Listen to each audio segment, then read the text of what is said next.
Breaking news પર નજર કરીએ। પ્રધાનમંત્રી મોદી આજે ગુજરાત પ્રવાસે આવવાના છે। પ્રધાનમંત્રી સુરત અને નવસારી ખાતે વિવિધ કાર્યોના લોકાર્પણ અને વિવિધ કાર્યક્રમમાં હાજરી આપવા માટે આવી રહ્યા છે। ત્યારે તેમના મિનિટ ટુ મિનિટ કાર્યક્રમની વાત કરીએ તો બપોરે 1:25 પ્રધાનમંત્રી મોદીનું સુરત એરપોર્ટ પર સ્વાગત કરવામાં આવશે।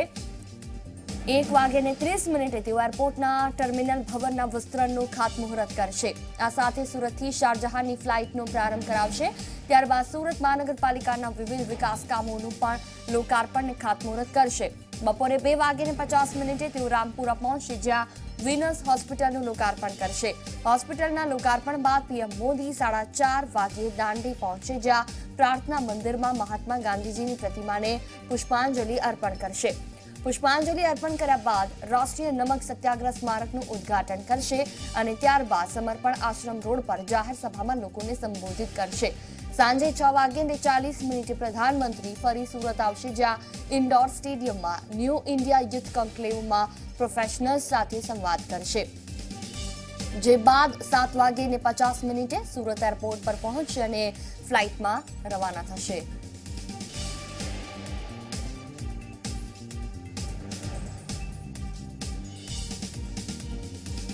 તો પ્રધાનમંત્રી નરેન્દ્ર મોદી આજે ગુજરાત પ્રવાસે છે, જ્યાં અલગ અલગ કામોનું લોકાર્પણ કરવા માટે તેઓ પહોંચવાના છે। ટર્મિનલ ભવનનું લોકાર્પણ કરશે, શારજાહ ફ્લાઇટની શરૂઆત કરાવશે। તો આ સાથે દાંડીના સ્મારક, રાષ્ટ્રીય સ્મારક સત્યાગ્રહ મેમોરિયલનું પણ તેઓ ઉદ્ઘાટન કરશે ને સૌથી મોટી બાબત સાંજે 5:30 વાગે તેઓ મેડિસન સ્ક્વેર ગાર્ડનની જેમ ઇન્ડોર સ્ટેડિયમમાં તમામ પ્રોફેશનલ્સને સંબોધિત કરશે। ન્યાજ વિશે વધુ વાતચીત કરવા માટે અમારા સંવાદદાતા અમિત રાજપૂત જોડાયા છે નવસારીથી, દાંડી સભાગૃહથી। અમિત, વાત કરવામાં આવે વડાપ્રધાન નરેન્દ્ર મોદી આજે જ્યારે ગુજરાત આવી રહ્યા છે, થોડી જ વારમાં ધીરે ધીરે બપોર બાદ બધા કાર્યક્રમોની શરૂઆત થઈ જશે। કેવા પ્રકારની ત્યાં તૈયારીઓ છે, આસપાસનો માહોલ બતાવો।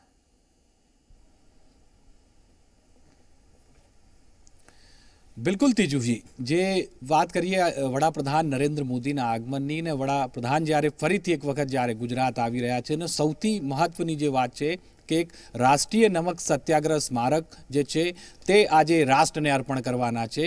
2005 थी आ स्मारकनी जाहेरात थई हती, ज्यारे केंद्रमां यूपीएनी सरकार हती त्यारथी आ स्मारकનું કામ જે છે એ વિલંબમાં પડ્યું હતું। જો કે જ્યારથી વડાપ્રધાન નરેન્દ્ર મોદી બન્યા છે ત્યારથી તેમણે અનેક એવા પ્રોજેક્ટ છે અને તેનું એક ભાગ આ છે કે રાષ્ટ્રપિતા મહાત્મા ગાંધીએ જ્યારે નમક સત્યાગ્રહની અમદાવાદના ગાંધી આશ્રમથી શરૂઆત કરી હતી અને એ દાંડી યાત્રા જ્યારે દાંડી આવીને અહીંયા સમાપ્ત થઈ હતી અને તેમણે સવિનય કાનૂન ભંગ જે કર્યો હતો, તો આ સ્મારક બનાવવાની વાત હતી, એ સ્મારક બનીને તૈયાર થઈ ગયો છે। આજે વડાપ્રધાન નરેન્દ્ર મોદીના હસ્તે આ સ્મારક જે છે એ રાષ્ટ્રને અર્પણ થવાનો છે।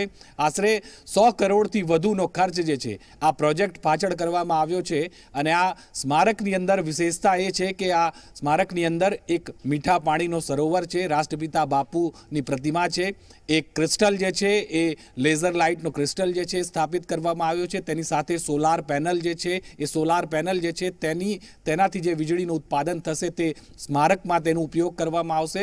અને રાષ્ટ્રપિતા જે 24 જેટલા ગામડાઓમાં રોકાયા હતા, તો એ 24 જેટલા ગામડાઓની એક પ્રતિકૃતિ જે છે એ ત્યાં મૂકવામાં આવી છે। સારો એક ટચ આપવાનો પ્રયાસ કરવામાં આવ્યો છે અને તેની સાથે જે મુલાકાતી દેશ અને વિદેશમાંથી જે લોકો રાષ્ટ્રીય સ્મારકની મુલાકાત લેવા માટે આવશે તેમને વિશેષ કરીને જે અહીંયા જ નમકનું ઉત્પાદન કરવામાં આવશે ને એક બોટલમાં તેમને યાદગાર સ્વરૂપ એ નમક જે છે તેમને આપવામાં આવશે। તો આખી તૈયારીઓ જે છે પૂરજોશમાં છે અને રાહ જોવાઈ રહી છે વડાપ્રધાનના આગમનની। હું જે જગ્યા પર હાજર છું, એક વિશાળ ડોમ છે, મારી પાછળ આપ જે ડોમ જોઈ રહ્યા છો, બિલકુલ આ જગ્યાથી 4:30 વાગ્યાની આસપાસ વડાપ્રધાન નરેન્દ્ર મોદી જે છે એ અહીંયા આવશે, આ સ્મારકનું લોકાર્પણ કરશે અને અહીંયાથી એક વિશાળ જનમેદનીને જે છે એ સંબોધિત કરવાના છે।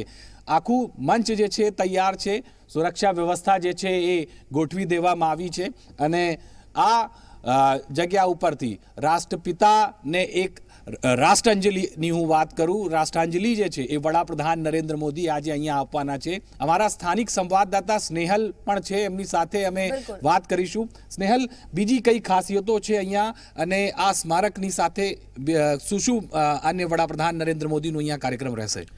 જી, જો આજના જો કાર્યક્રમની વાત કરવામાં આવે, સૌપ્રથમ વડાપ્રધાન નરેન્દ્ર મોદી છે 4:30 વાગે એટલે દાંડી ખાતે આવી જશે અને દાંડી ખાતે આવીને જે સ્મારક જે તૈયાર કરવામાં આવ્યું છે મીઠા સત્યાગ્રહનો એનું લોકાર્પણ કરશે અને ત્યારબાદ જે પ્રાર્થના સભા છે ત્યાં આગળ ગાંધીજીની જે પ્રતિમા છે એને પુષ્પાંજલિ કરશે અને ત્યારબાદ તેઓ સભા સંબોધશે. જો કે આપણે જે હાલ જે જોઈ શકીએ તો કે સભા જે મંડપ જે બનાવવામાં આવ્યો છે, જે ડોમ બનાવવામાં આવ્યો છે, તેની અંદર 50,000થી પણ વધુ માણસો બેસી શકે તેટલો મોટો ડોમ અહીંયા આગળ બનાવવામાં આવ્યો છે. જુહી, આપ સાંભળી રહ્યા હતા કે 50,000થી વધુ જનમેદની જે છે અહીંયા એકત્ર થશે. તે સિવાય અહીંયા અલગ અલગ LED સ્ક્રીન જે છે મૂકવામાં આવી છે અને એવું કહેવામાં આવી રહ્યું છે કે 50,000થી વધારે લોકોને અહીંયાથી વડાપ્રધાન નરેન્દ્ર મોદી જે છે આજે સંબોધિત કરવાના છે. જુહી, બિલકુલ અમત, જોડાયેલા રહેજો અમારી સાથે. તો આ સાથે જ વડાપ્રધાન નરેન્દ્ર મોદી અહીંયાથી મેડિસન સ્ક્વેર ગાર્ડન જેવી જે થીમ ઊભી કરવામાં આવી છે ઇન્ડોર સ્ટેડિયમ સુરતમાં, ત્યાં પણ જવાના છે. ત્યાંથી સંવાદદાતા તેજસ મોદી અમારી સાથે જોડાયા છે. તેજસ, એક 15,000 જેટલા પ્રોફેશનલ્સને સંબોધિત કરશે અને ઇતિહાસમાં પહેલી વખત એવું થઈ રહ્યું છે કે આટલા મોટા ઇન્ડોર સ્ટેડિયમમાં કંઈક આ રીતે રિવોલ્વિંગ સ્ટેજ પરથી વડાપ્રધાન જ્યારે પરફોર્મ કરવાના હોય, લોકોને સંબોધિત કરવાના હોય, સાથે સાથે સંવાદ કરવાના છે, કેવા પ્રકારના સ્ટેડિયમના અંદરના દ્રશ્યો છે અને હાલમાં તૈયારીઓ કેવી સિક્યોરિટીને લઈને?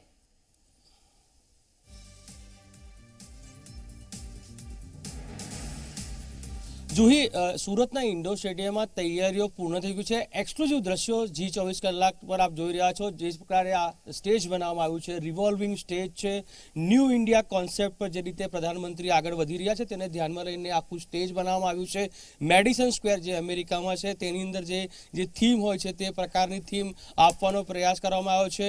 મોટી સંખ્યામાં લોકો અહીં બેસવાના છે. લગભગ 8,600થી વધારે જે લોકો છે તેની કેપેસિટી છે અહીં બેસવાની અને સાથે જ બહારના ભાગમાં પણ લોકોને બેસવાની વ્યવસ્થા કરવામાં આવી છે. જો કે મોટા LED સ્ક્રીન મૂકવામાં આવે છે. પ્રધાનમંત્રી ત્યાં નીચે જે સ્ટેજ છે, રિવોલ્વિંગ સ્ટેજ છે, ત્યાં આગળ ઊભા રહેશે. આ જે રિવોલ્વિંગ સ્ટેજ છે તે 6 મિનિટે પોતાનું એક સર્કલ પૂરું કરશે.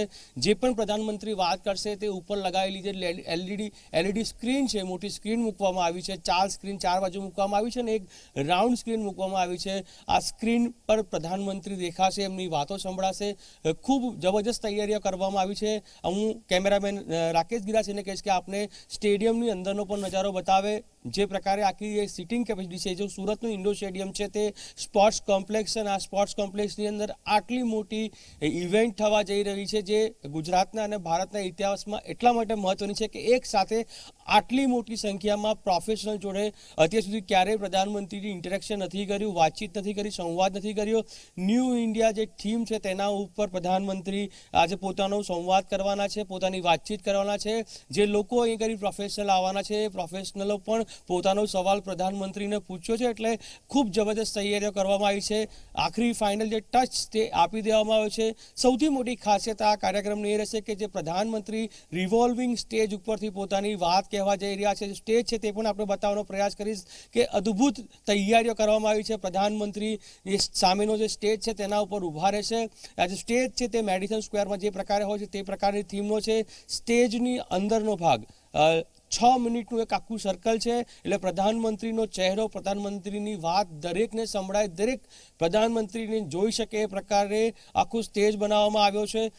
ન્યૂ ઇન્ડિયા થીમ પર જ્યારે સંવાદ થઈ જાય છે કે ન્યૂ ઇન્ડિયા યુથ કોન્ક્લેવ આખા કાર્યક્રમને નામ આપવામાં આવ્યું છે. પ્રધાનમંત્રી ખાસ જો વાત કરવામાં આવે તો new India, make in India આખા જે કોન્સેપ્ટ પ્રધાનમંત્રીને રહ્યા છે તેના ઉપર વાત કરશે. યંગ હિન્દુસ્તાનની જે પ્રધાનમંત્રી હંમેશા વાત કરતા હોય છે તો આ કોન્ક્લેવને પણ યુથ કોન્ક્લેવ નામ જ્યારે આપવામાં આવ્યું છે. ખૂબ જબરદસ્ત તૈયારીઓ કરવામાં આવી છે.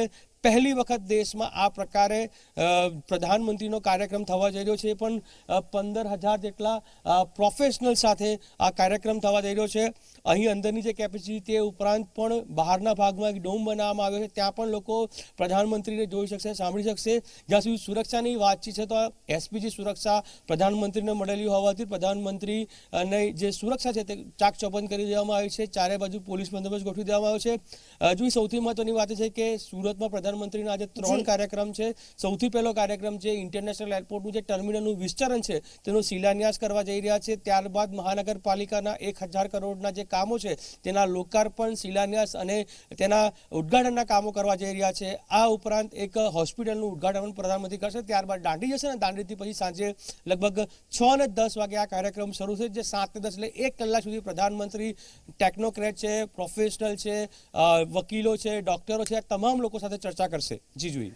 બિલકુલ, તમામ જાણકારી બદલ આભાર તેજસ. ફરી એકવાર અપડેટ માટે પાછા ફરીશું તો એક નવા ભારતની ક્રાંતિ સાથે new India concept #new India સાથે આજે વડાપ્રધાન નરેન્દ્ર મોદી સુરતના ઇન્ડોર સ્ટેડિયમમાં તમામ પ્રોફેશનલ્સને સંબોધિત કરશે, જેની તમામ તૈયારીઓ પૂર્ણ થઈ ચૂકી છે.